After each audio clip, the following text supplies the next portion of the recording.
दूसरा प्रश्न, यहाँ आपको एक वर्ग अंतराल और उसके सामने बारंबारता दे रखी है, लेकिन यहाँ पर एक खास बात है कि ये बारंबारता में x और यहाँ पर y दिया गया है।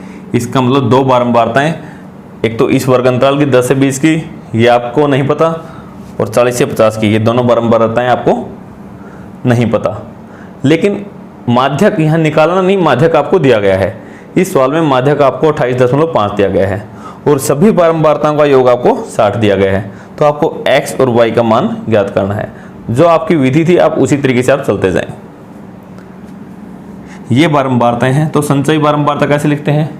तो पहली तो बारंबारता आपकी ऐसे कैसे आ जाएगी, दूसरे में क्या आ जाएगा, पहले जो था 5 जमा ये दोनों का जोड़ 5 जमा x, तो कितना हो जाएगा, 5 जमा x ही हो जाएगा। ये मैं सीधा एक ही बार लिख सकता हूँ इसको, 5 जमा x। अब 5 जमा x में क्या जोड़ना है, 20 जोड़ना है। तो 5 जमा x, इसके अंदर क्या जोड़ना है, इससे आगे वाली 20। तो कितना हो गया ये, 20 और 5 25 जमा x। आगे क्या आ जाएगा, 25 जमा x, तो ऐसे कैसे, जमा इसमें क्या जोड़नी है, ये बारंबारता 25 और 15 40 जमा x। अब जैसे ये आए ये आगे वाले में लिख लो 40 जमा x। ये तो पुरानी जो पीछे तक का जोड़ था वो था, जमा y, तो यही आ गई 40 जमा x जमा y। आगे वाले में क्या आ जाएगी, ये 40 जमा x जमा y। इस बारंबारता में किसको जोड़ दो, 5 को, 40 और 5 45 जमा x जमा y, ये आ जाएगी। अरे पहले वाली बारंबारता ऐसे कैसी, फिर इसमें 5 में x जोड़ दिया, 5 जमा x, 5 जमा x में ये जोड़ दिया तो ये हो गया, और इसमें ये जोड़ दिया तो ये हो गया, इसमें आगे वाला जोड़ दिया ये हो गया, और इसमें 5 जोड़ दिया तो ये आ गया। तो आखिरी में जो आपकी संचयी बारंबारता का लास्ट में जो ये आती है, ये जोड़ हमेशा किसके बराबर आता है, जो आपकी कुल बारंबारता है। और कुल बारंबारता कितनी देर की थी, 60। तो ये और ये दोनों क्या आएंगे, बराबर। या आप ऐसे भी जोड़ के देख लो इसको, ये 45 जमा x जमा y, ये बराबर आ जाएंगे।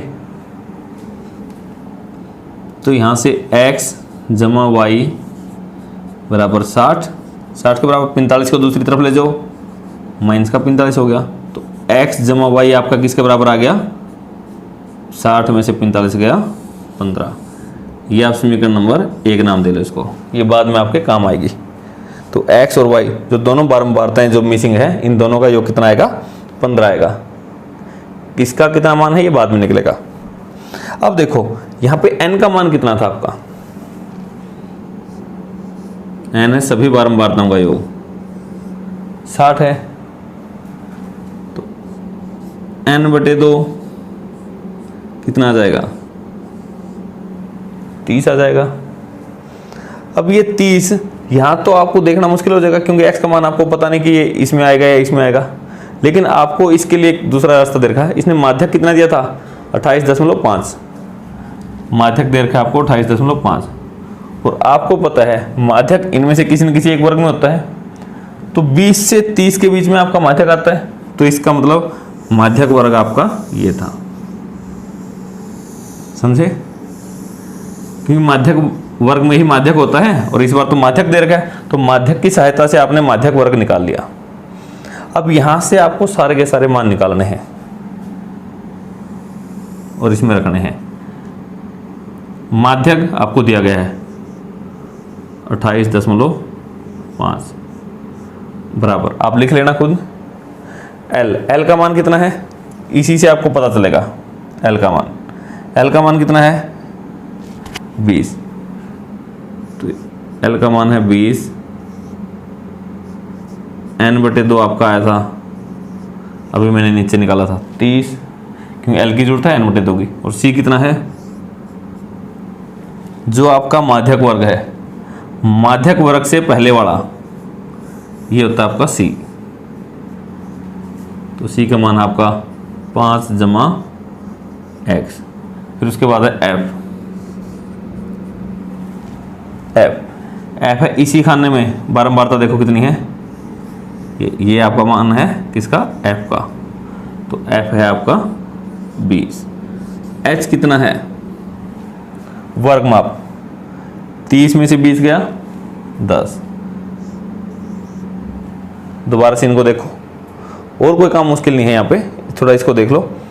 एक काम तो संचयी बारंबारता बनाना, वो तो आप बना लोगे। उसके बाद आपको माध्यक वर्ग ढूंढना है।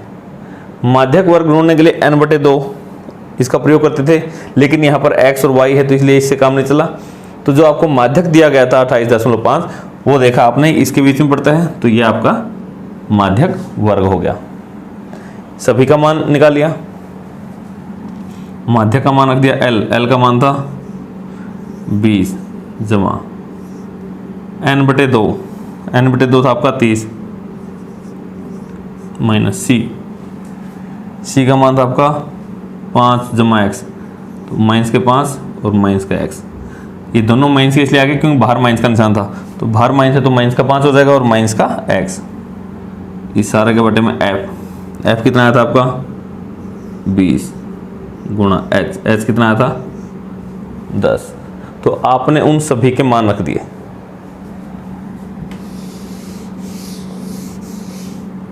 अब वो मान रखने के बाद आप देखो, ये 10 था और ये 20 था, कट के कितना आ गया 2 आ गया। 28.5, बस यहाँ ये कट जाएगा, वहाँ 10 यहाँ 20, तो कट के कितना आ गया, यहाँ पे 2 आ गया। यहाँ पे 1 ले लो, इसके बटे में भी 1 सोच लो। उस तरफ का आपने एलसीएम लिया 2 एलसीएम, यहाँ 1 है यहाँ 2 है, तो 2 एलसीएम है तो 2 गुणा 20, 20 दूनी 40 जमा 1 की इसके साथ गुणा हो गई, तो 30 में से 5 गया था 25 माइनस एक्स। अरे ये तो 30 में से 5 25, 25 माइनस एक्स है, 1 के साथ गुणा हो गई, यही आ जाएगा 28.5/1। आर पर गुणा कर दो। अब 2 की गुणा इसके साथ करोगे, जब आप 28.5 के साथ गुणा करके देख लेना, 28 दूनी 56 और आधा, तो कुल मिला के कितना आ जाएगा 57। आप खुद करके देख लेना, 57 बराबर। अब 1 की इसके साथ 40 और 20 65 माइनस एक्स, एक्स को इस तरफ ले आओ तो इस तरफ आ गया, प्लस का हो गया, बराबर में क्या बच गया 65। 57 को दूसरी तरफ ले जाओ, माइनस का हो गया।